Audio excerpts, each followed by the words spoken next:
साथियों,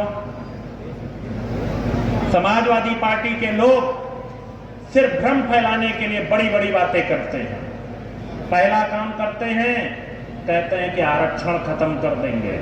मेरी बात का आप लोग जवाब दीजिएगा, जब माननीय मोदी जी के नेतृत्व में एनडीए की सरकार बनी तो उसने आरक्षण के लिए क्या क्या किया वो मैं आपको बताऊंगा। केंद्रीय विद्यालय, नवोदय विद्यालय और सैनिक स्कूल में पिछले 70 वर्षों से पिछड़े वर्गों के लिए आरक्षण नहीं था।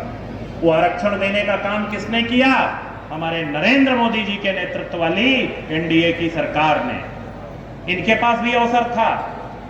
समाजवादी पार्टी के सांसदों के दम पर 2009 से लेकर 2014 तक और 2004 से लेकर 2009 तक सरकार चलाई गई, लेकिन उस समय इन्हें याद नहीं आया कि इन पिछड़े वर्ग के लोगों को भी पार्टी की सरकार माननीय मुख्यमंत्री जी, माननीय योगी जी देने का काम किया।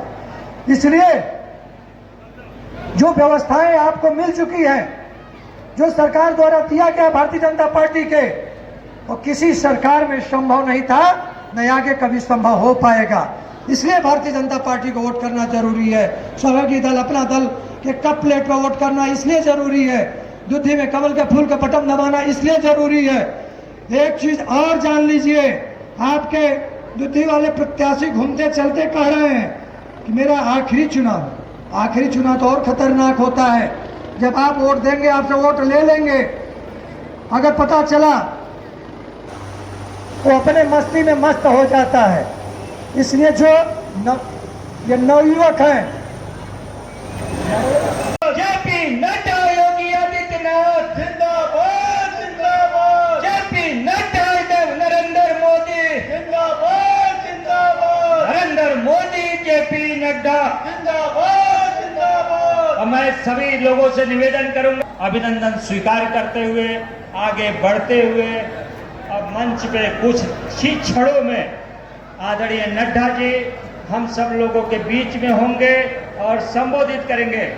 स्वागत है भाई, स्वागत है, भद्र में स्वागत है, स्वागत है भाई, स्वागत है, सोनभद्र में स्वागत है। नरेंद्र मोदी, जेपी नड्डा जिंदाबाद जिंदाबाद, नरेंद्र मोदी, जेपी नड्डा जिंदाबाद जिंदाबाद, नरेंद्र मोदी, जेपी नड्डा जिंदाबाद जिंदाबाद, जेपी नड्डा, भूपेंद्र सिंह जिंदाबाद जिंदाबाद, योगी आदित्यनाथ, जेपी नड्डा जिंदाबाद जिंदाबाद। उत्तर प्रदेश के प्रदेश अध्यक्ष भूपेंद्र सिंह जी मंच पे आ चुके हैं, उनका स्वागत है, वंदन है।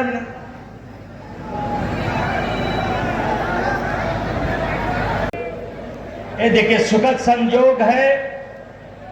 संजोग है कि अपने राष्ट्रीय अध्यक्ष जगत प्रकाश नड्डा जी देश के प्रधानमंत्री नरेंद्र मोदी जी को तीसरी बार प्रधानमंत्री बनाने के लिए आपसे निवेदन करने आए हैं कि यहाँ पे सांसद जिताइए रिंकी कौल को। और देश का प्रकट करते हुए आज नड्डा जी स्वयं यहाँ उपस्थित हुए हैं। सबकी ओर से अभिनंदन स्वीकार करते हुए आदरणीय जगत प्रकाश नड्डा जी का अभिनंदन एक एक जनता की ओर से करते हुए, और अभी ये बड़े माला के साथ आम जनता की ओर से, आपकी तरफ से यह माला, जिन्होंने अपना सर्वस्व लगाया, उनको भी मैं नमन करते हुए अपनी बात को प्रारंभ करता हूं।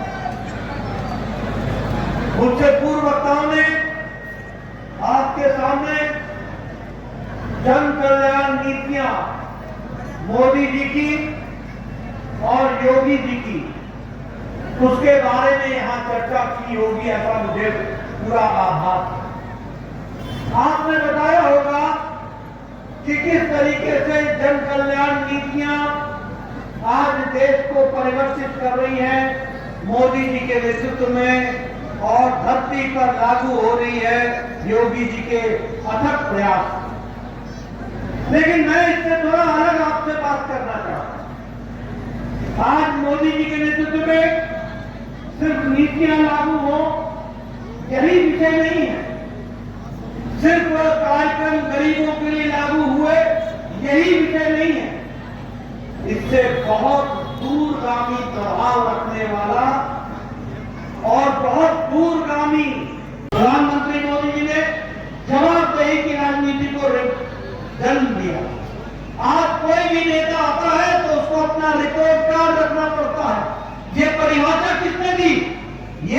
परिभाषा मोदी जी ने दी, भारत की राजनीति में हमको समझ में आया, विकासवाद की राजनीति। और देखो इसका फर्क क्या पड़ा।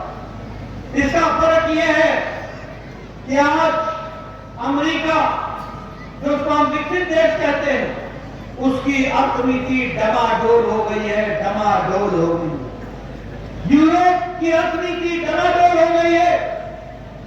चीन के बाद आज यही भारत का साधारण मानवी आज मोदी जी के नेतृत्व में विकसित भारत के संकल्प को लेकर के चल पड़ा है और उस आत्मविश्वास के साथ खड़ा हो गया।